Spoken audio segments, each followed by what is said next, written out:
voltage and ECR panel, and also that the ECU controls the HPS pumps. High pressure pump is required for MAV engine.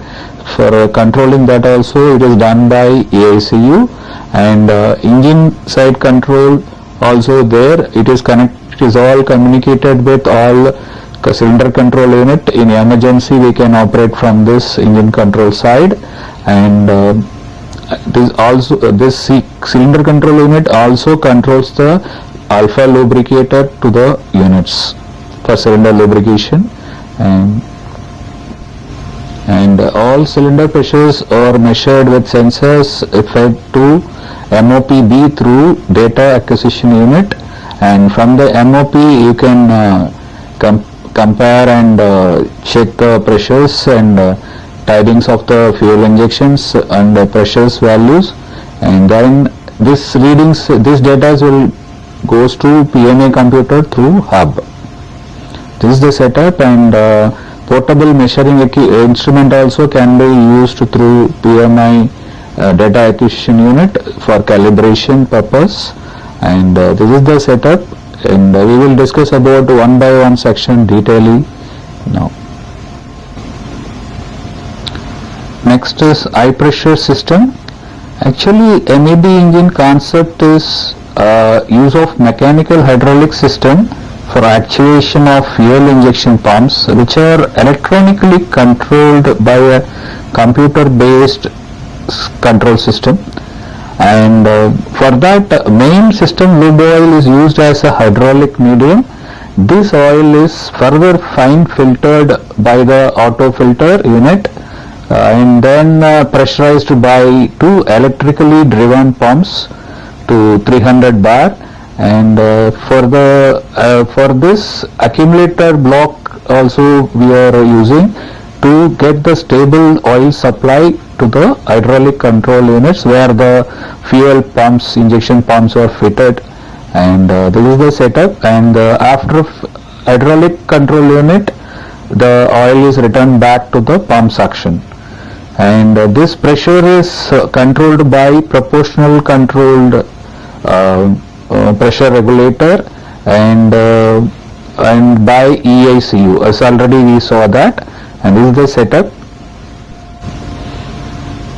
Next is crank angle encoder, which is very important for electronic engines, which will give the actual RPM and the actual crank angle position to achieve the proper timing of fuel injection and exhaust valve operation, cylinder lubrication, etc.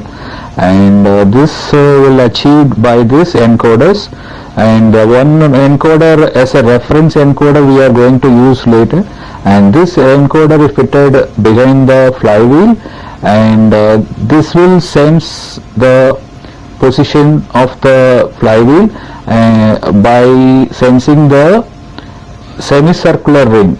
It is fitted behind the flywheel. You can see that blue color ring, and this ring is fitted 90-degree offset from number 1 unit TDC.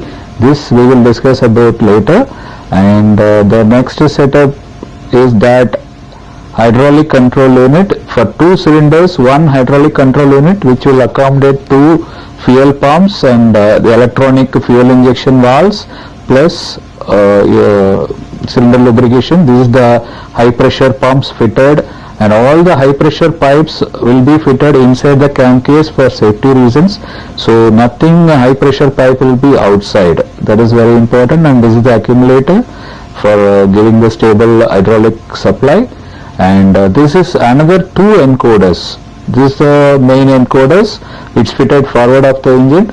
There is 2 they are given for redundancy, and the behind one is that first one is that encoder A, and second one, outer one, is called as encoder B, and encoder A is exactly fitted on number 1 TDC. The reference, it will take the reference from number 1 TDC, and second one 45-degree offset from the number 1 TDC. They fitted in that way, and in few minutes I will explain you why this offset is required, and this is the setup they are given. And next, from this encoder the signals will go to this amplifiers, this encoder amplifier. From here, this is the actual setup, actual photo of the main engine, and now I will tell you how the encoder is working. It is just like a disc. It is rotating along with the shaft, and this setup is having infrared lights in one side, and the disc is having a windows, having a transparent windows. Through that the lights are passing, and then the sensors is receiving the lights, and this will give the signal to the amplifiers. So from that you can measure the RPM and crank angle also, and we will discuss about this detailedly, how we are achieving the RPM plus crank angle with the sensor. And this is the setup, and with this small animation I will explain the working principle of these three encoder together. And there are two encoder in the forward shaft, you can see, and blue one is that encoder A, that is a main encoder. It fitted exactly with the number 1 TDC, and this is the encoder B. It is 45 degree offset from the number 1 TDC they fitted, and the third one is that flywheel encoder. It is you can see the marker that of semicircular ring fitted 90 degree offset. Now you can see that on rotation how the thing is going on, and it is having so many sensors, not only marker sensor, it is having a quadrature sensor also. And in few seconds we will discuss about these sensors, what the difference and why it is required this many sensors for one encoder. And you can see that one encoder, it is having 4 sensors. So what is the purpose of 4 sensors? In a few minutes we will discuss about that. And now one by one we will go with this small animations. And now you can see that we have this many sensors. That main sensor, big one, is that marker sensors, and 2 marker sensor in one encoder, which will be 90 degree offset, and small sensor together fitted, it is called quadrature sensor, that is for calculating the RPM as well as the direction of the shaft. And this is the setup. For easy understanding, I removed the crankshaft, and then I am showing what we are doing. And now what I am going to do, all the sensors markers I am going to turn in one direction, bring it in one position like this, so that easy for us to understand the position, what is happening, and which sensor is giving in signal, and with that what we can understand. See, this is the normal drawing normally available in the manual, and you can see that 45 degree offset the encoder B is set it. Now I will explain about this incremental encoder. This is the basic type, which is having only one sensor on the wheel, and with that sensor we are getting the signal like a graph as shown in the down below. And with this graph we can measure the RPM, only RPM, not the direction of the wheel as well as the crank angle position. So with that we can achieve this much only. For getting the direction, we need the next encoder called quadrature encoder, which is having 2 sensors together like as shown in the figure. And because of these 2 sensors together, we are getting 2 graphs signal outputs like below, and you can see that number 1 A sensor is leading than number 2 sensor. So with which is leading, according to that we can find the rotation of the wheel. That is the idea of this sensor. And with the timing also we can measure how much angle it is rotated. That is also is possible with this quadrature sensor. And the next one is that absolute encoder, which will give the exact crank angle also. And here the marker sensor, it is additional sensor fitted with the marker ring, circular ring on number 1 TDC. So whenever the marker ring crossed the marker sensor, it will give the starting point of the crank. From that we can get all the angles by the measurement as shown in the slide. From this we are achieving the crank angle position also. Next we will discuss about why the marker ring they given 180 degree and also 45 degree 90 degree offset from number 1 TDC. The reason behind is that when the switch on the power after power shutdown or anything, then the system should understand which angle position currently the engine is there to achieve the starting position for the electronically system. So for achieving that we are giving this 45 degree. This animation will show you in each position the status of all 4 sensors in the tabular column. With this we can achieve which 45 degree actually the engine is now it is there, so that unit starting valve will start for initial movement. If 1 revolution we achieved, then all system will get resetted with that actual position. So after that the computer will calculated the correct angle, and all the system will continue to run. In this system, instead of sensor MSA in the encoder A, the flywheel sensor used as a reference sensor. The reason behind this, there is a chance of error in encoder A and encoder B sensors getting slipped from the shaft. So but flywheel sensor is a fixed one, will not get error anytime. So we are using this sensor as a reference sensor to calibrate the other sensors. This is the reason they given the flywheel sensor. I hope you understand all the features about this encoder, how it is working, and how much useful for finding exact position. Next is that fuel oil pressure booster, which is actually fitted on hydraulic cylinder unit. From the LFE valve, the hydraulic cylinder unit getting a high pressure oil flow. This oil flow pushes the hydraulic piston up, and this hydraulic piston will pushes the fuel oil plunger, which is in the upper position as shown in the figure, and one umbrella is given for protection of spillage, any mixing of fuel oil in the hydraulic system. And the fuel oil will go in through this non-return valve, and it by the injection happen, then the fuel oil will inject through the high pressure pipe and the fuel valves. After injection over, the piston will return back, hydraulic plunger will return back, so that that is happened by the fuel oil pressure is pushing down. There is no spring in that, and hydraulic accumulator fitted to get stable hydraulic supply all the time.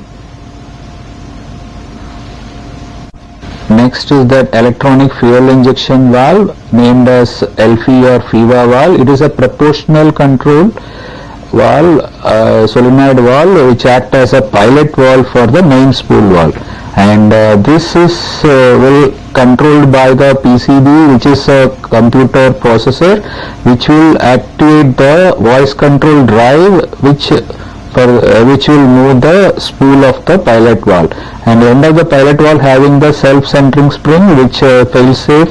Whenever the power switched off, then this will become in the center, and this pilot valve will fitted on the main spool valve, which is actually allow the high pressure oil to the fuel oil pressure booster.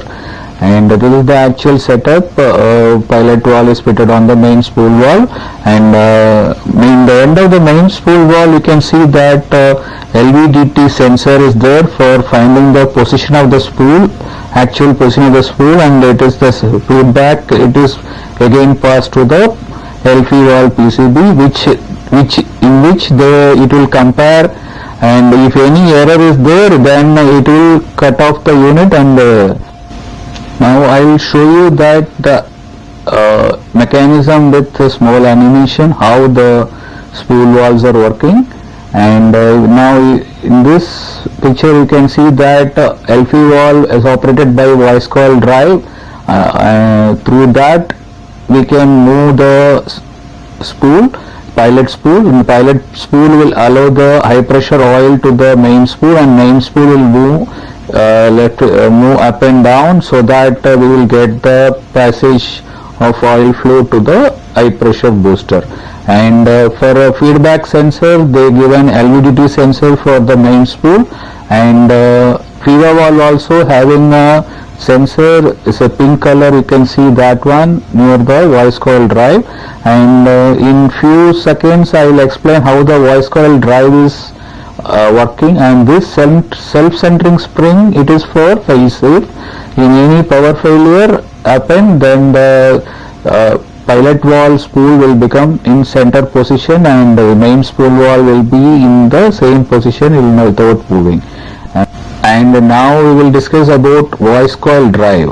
This is the setup of voice coil drive, having a permanent strong magnets in the stationary inside the coil drive, and the coil is a movable coil.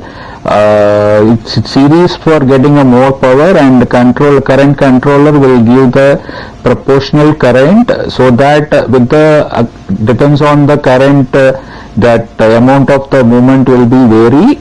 That is achieved by the proportional controller of FIVA valve. And it's having a position sensor also, will give the feedback of how much the valve is moved. And this is the voice coil drive mechanism.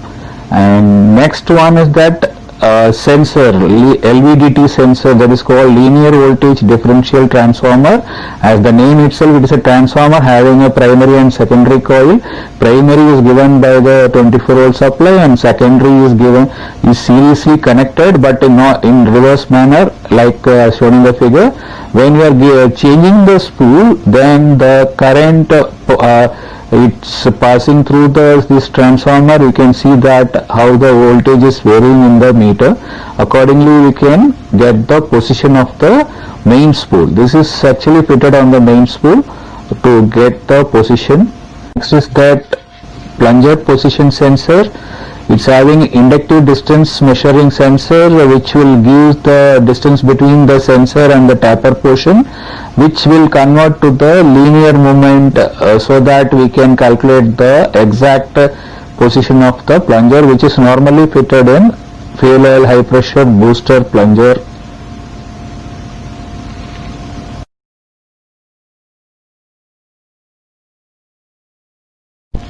Next we will discuss about how we are achieving variable compression pressure by adjusting the closing timing of exhaust valve through the timing unit. The timing unit piston is known as MEB piston, and from the spool valve through the passage B, the high pressure oil will pass below the MEB piston, which will push the MEB piston up, so that some extra oil will pass through the high pressure side of the exhaust valve actuator. Which what actually is happening, this will happen only in the downward stroke, that is called closing of exhaust valve stroke. How they are achieving, they made a cut in the closing profile of the cam. You can see that is why this is called short cam. And opening time means the plunger upward direction there is no cut, and the normal profile will be there, and only the downward stroke, that is the other side of the profile of the cam, having one small cut to achieve the early closing of the valve to get more compression pressure in low load. After achieving some load, 70%, about 70% of the load, the MEB piston will give excess oil to compensate this cut of the camshaft. That is called short cam, or dot 3 cam used to mention. And by that way we are extending the timing of closing when more in higher load to achieve the variable compression pressure. And this closing also can be achieved by this LV valve. With this small animation you can understand clearly how the thing is working. When it is coming down, the actuator is coming down, that time that MEB piston is going up. You can see that one. And this is the way they are achieving the variable compression pressure. And for this two pipeline, it is below the cam case coming from the hydraulic cylinder unit. You can see that green pipe and red colored pipe, it is there. This is the new development in DOT 3 engine, a 9.3 version of MEB engine, and the animation shows you the exact one, and pistons having a proximity sensor to get the feedback. If any failure in that, it will cut off that unit when engine is in operation above 70% load. So this is the full mechanism of exhaust valve, and here you can see that the difference between the normal cam and the new short cam, there is a cut in the right side which is happening in the lower stroke of the actuator, and this is the two pipes below the camshaft which is passing from HCU to the actuator.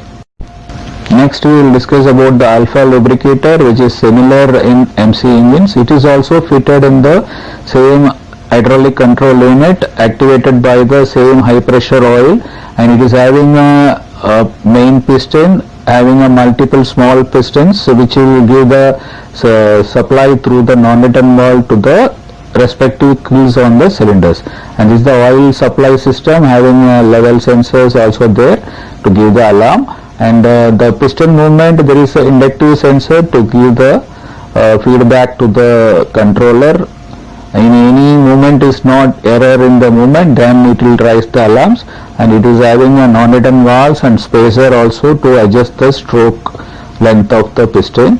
And this solenoid is on-off solenoid, and one stroke there is a fixed amount of oil will pass through it, so that every revolution of the unit from the CCU, it will get frequency of the pulse, number of pulse. So according to the number of pulse, the quantity will vary with the load dependent or quality or whatever setting we are doing in the MOP. It will give the frequency of how many pulse has to give to this piston.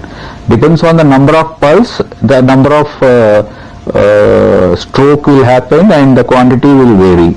This is the way this alpha lubricator is working, and this is very similar to the alpha lubricator which normally used in MC engines. And in MC engines we are using a separate pump for making the high pressure oil, but here we are utilizing the same high pressure oil and from the HCU unit. And this is the small animation, you can easily understand. Next we will discuss about main operating panel. We have two main operating panel as a full redundancy, and one we called as MOP-A and one we called as MOP-B.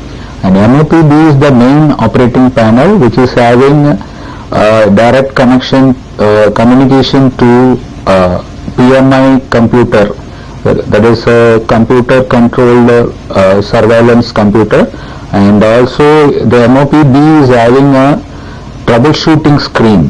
Through that we can troubleshoot in any fault event or any problem occurs.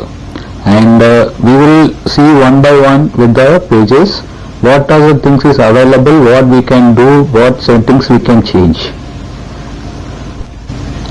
Next, the alarm is the first menu. Under that sub menu, alarm list will show the alarm which is still activated, and next page will be the event log. Event log will show the what are the alarm previously occurred and rectified or resetted. And next one will be the manual cutout list. If anything manual cutout in the event of we know the fault, like lubrication fail or some alarms, if we cut out, then that will show in the list.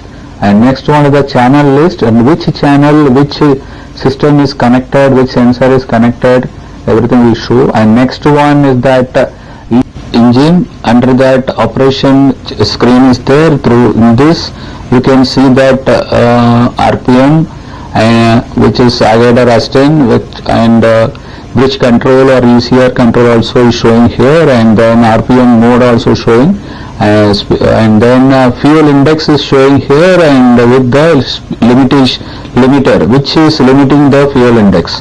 Sometimes is limited by scavenger pressure, low scavenger pressure or high torque, or your set point is limiting. That is also will be clearly it is showing here. And then we can see that lube oil pressure and scavenge pressure also is visible, and engine running, stopped, everything it is there. And the hydraulic pump is also showing whether it is running, which how many pumps are running for hydraulic pressure system. So this all data is available in this operation menu, operation screen. Next one is that we will go to the process information.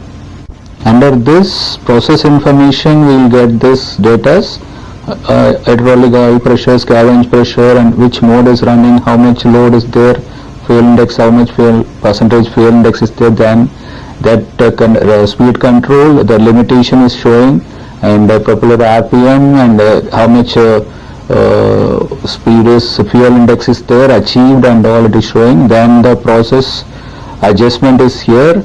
In that first one is auto tuning. With that we can set the auto tuning, automatically balance the engines, and then it is the cylinder load details, and then cylinder, then next one is the cylinder pressure, and then next one is the fuel quality. Fuel quality also we can set that fuel quality with depends on the fuel you changed, and you can enter the calorific value and density, sulfur, everything here, so that it will be helpful for calculating the cylinder lubrication. And plus next one is the chief limit. The chief limit you can set it to 1 or 2% to 111%, like that. It's a maximum chief limit. Then this next one is that we show that hydraulic system, how many pumps are running with the pressure regulators, and bypass valve is there. If any leakage happen, then the bypass valve will open and reduce the leakages. And next one is that cylinder lubrication, the quantity of the cylinder lubrication details. And next is the maintenance. And maintenance, the first one, system view. Through the system view, all the MPCs you can see, MOP and MPCs. This MPC we will discuss about later. And if you select one, like for example CCU1, you click that one, you can the CCU page, all the channel connectors page will open, and it will show all the connectors with the value which is getting from the connection sensors. So for example, I am pressing that channel 30, which is LV supply set point, and through that we can see that connector wire also. If any wire is break also, we can easily find out from here. And this method easily we can do the troubleshoot also. And next one is that any invalidated input from the wrong sensor, damaged sensor, error in the sensors, it will be shown here.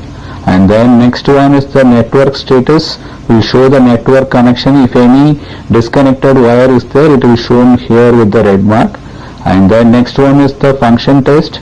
Through this we can test the encoders positions, and any error or slip is there in the encoders, like that. We can do the test method here. And then next one is the troubleshooting, which is very important. With this, all HCU event you can store at any event by triggering, or if any alarm occurs also, it will automatically save one event here. With that event you can see in the computer, offline computer, we can analyze the fault with this graphs. We will explain later about this detailing. And next one is that troubleshooting screen, and that is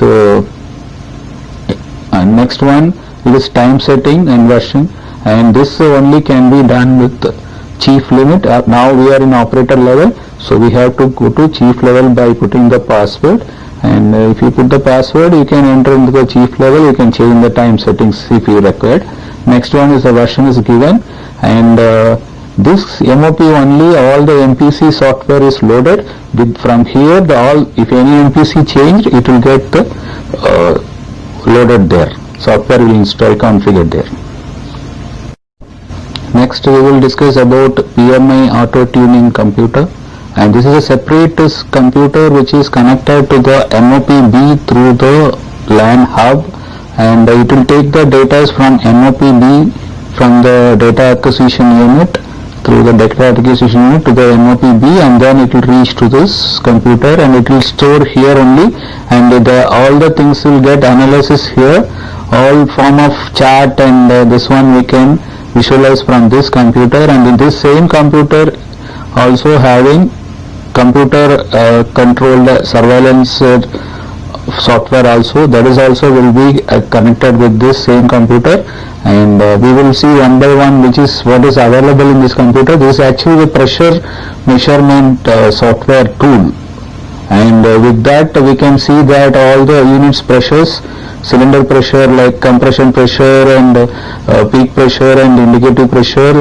with the form of bar chart like this, pressure crank angle diagram or pressure volume diagram, or all together along with all units, say in one revolution, so that we can compare with the other units with the graphical representations, and also we can save this one in the form of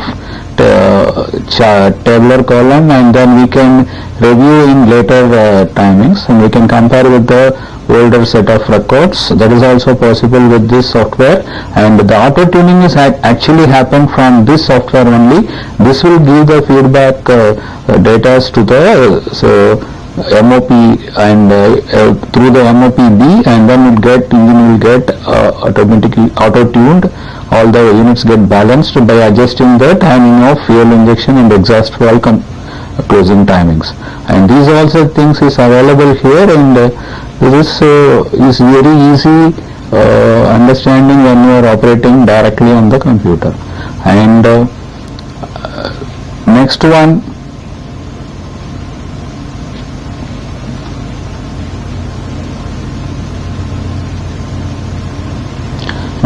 is that computer control surveillance, COCOS. This is also one good software. It is also stored in the same computer where PMI auto tuning tool software is installed. With this we can get all the data in the tabular form like this. This report normally is easy for record keeping, and even all the data, online data, we can see like this. And with that a lot of information you can arrange, and you can save also with that.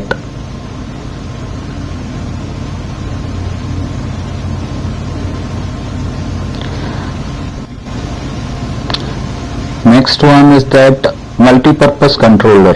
This is like a CPU only, computer processor unit, and this is called as MPC, and each CCU is one MPC, individual MPCs, and so we have 6 MPCs for CCUs and one EICU, engine interface control unit, which is also using this MPC only. The block diagram of the MPC, this is the one, and it is having a set of input and output channels which can be programmed by the computer, and then it is connected with the network A and B. AB is for redundancy, they give 2 channels, and these MPCs normally this is showing like this a new MPC and having the channel list in the top of the MPC, and these are also channels. Plex we called as a plex, and bottom board is the power filter board, and top one is that main input output board, and this is the daughter board, analog output and digital output board, and we have a battery here. This is for only clock running, and we can put it with the battery here. This is the new one, that is why it is there inside, and inside one CPU board is there, that is only actually operating here, and all the software is recorded there, processing there, and then when you are changing the battery, and this is the battery terminal, and this dongle terminal, this is one service connection, and this is for terminals like network connections, and this channels for analog outputs, and this is for main input output board, and these channels are named in the number wise. We have 4 pins in one channel, A, B, C, D. A and D is for power supply, and between B and C is actually the signal input or output, which we can use any one, like as per the program. And then these boards, it is layer by layer they set it. This is the power filter board, and we can take the power supply from here, because this is a main input power and main fuses is given there. If any fuel valve like a feeder valve or any actuator valve, if you want to operate, you have to take the powers from this source only. We cannot take the power in from the A and D. And when you are changing the battery, make sure the switch is all in off position. And one more thing is there, one more dip switch is there, I will show you now. This switch is for when you are changing the MPC. If you have a trouble in MPC, number 4 switch, yellow one, put it off, then you give all the connectors, channel connections, and put the dongle here. The dongle is the ID of the unit that is fixed for each unit, we cannot be interchanged, and with that ID, this connection made, then it will get all the software, it will get automatically loaded in this VCU. After that you can reset back it, and this software is normally stored in the MOPB, and from the MOPB we are checking here. When you are starting, that LED indicator having this, the boards are there, and when you are starting there is an LED indication. So indications, the detail is given here. Between the frequencies 1 second, so that if one the LED is red means something error, green means it is okay, it is already loaded, and orange means it is initializing during, and then flashing one by one, one flash and one flash red and one flash green means like that it is given in the chart. The 2 flash and 2 in the green, then it is uploaded like that, and this is the circuit diagram for that. In EACU, what are the channels are connected and which channel, which plug is connected to which channel, which system or sensors, it is given in the chart. Like that CCU1 also I given for sample, and with that you can find out which channel is going to which sensor or valve or wherever it is going. You can easily trace out from here. And then for the reference I gave some one CCU1 plug details from the channel side, and you can see that each wire number and everything is noted here, and with that we can trace the wire, which any wire is having a trouble or anything, you can easily find out, and all channels is available in the circuit diagram. It's very easy to trace out. And from here, if you want to operate any powerful valve like LFE valve and all, you can do the amplifier, you can add the amplifier in between, because this same MPC power supply cannot use in the valve directly. So for that they will add the amplifier unit in between, and always they use the current 4 to 20 milliamps current to transfer the signal. That reason also I will give you in few seconds why we are using 4 to 20 milliamps. And see, the reason is that current, if you transfer the signal by current, no drop voltage, no electromagnetic interference, and if any open circuit easily can be detected, because the current minimum reading 0, and if you are showing the 0 to 20 milliamps means 0 will represent open circuit also, so it will get confused. So for that purpose we are using 4 to 20 milliamps. And also one more reason, this easily the current signal can be converted into digital voltage, which easily readable by the computer. I shown you the circuit.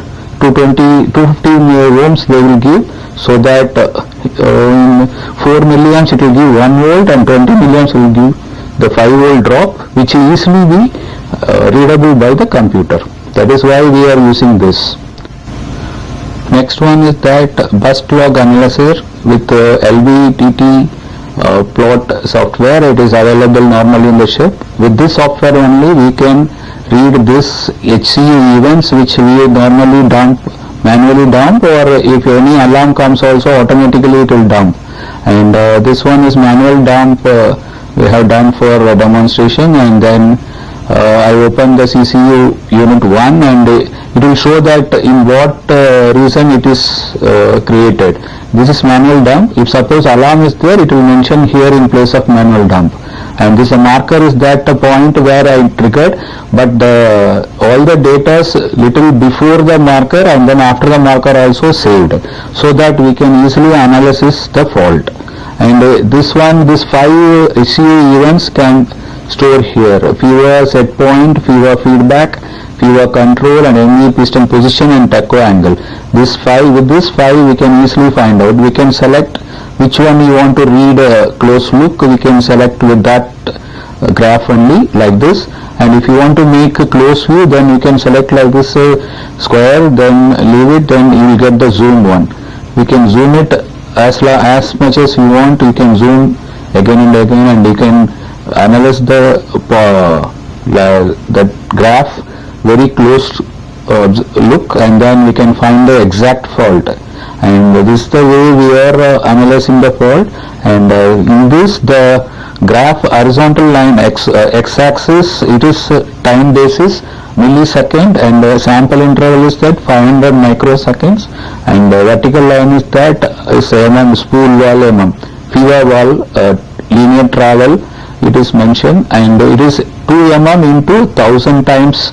It is showing for easy understanding. The scale is that for 2 mm it is showing 2000, like that. And this is the place where the fever wall operated. Red one is that set point, and green one is that feedback. So we are giving the instruction this by the red point setting, and we are getting back the feedback from the spool wall, that is green. So it's only very few microseconds difference. This is the good symptom, and normally this will be there, and this blue one will be the control amps current we are giving to the fever valve, proportional current. And the light blue one is that MEP piston activated, because we have taken above the 70%, 85% load, so the MEP piston activated already, so that is showing here. Now I am going to zoom this area. Now you see how I am going. See, now I zoomed it. Now we got the 2 cycles. We will open one cycle and analysis little easily. Then now it is showing the 1 cycle, 1 revolution we can say. And you see that this the bottom line is showing that MEP piston activated, and this is the upward flank is that activation, and downward flank is that closing of the MEP piston. And that upward flank is not very much important, but the closing flank, downward flank is very important, because that is only changing the compression pressure of that unit, particular unit. And this way we can easily understand what is happening, and any error is there, easily we can compare with all units. Now I open both the units, CCU1 and CCU2, is easily for comparison. This is a very useful tool for analysis in offline system, and we can take this dump from the MOP to the USB.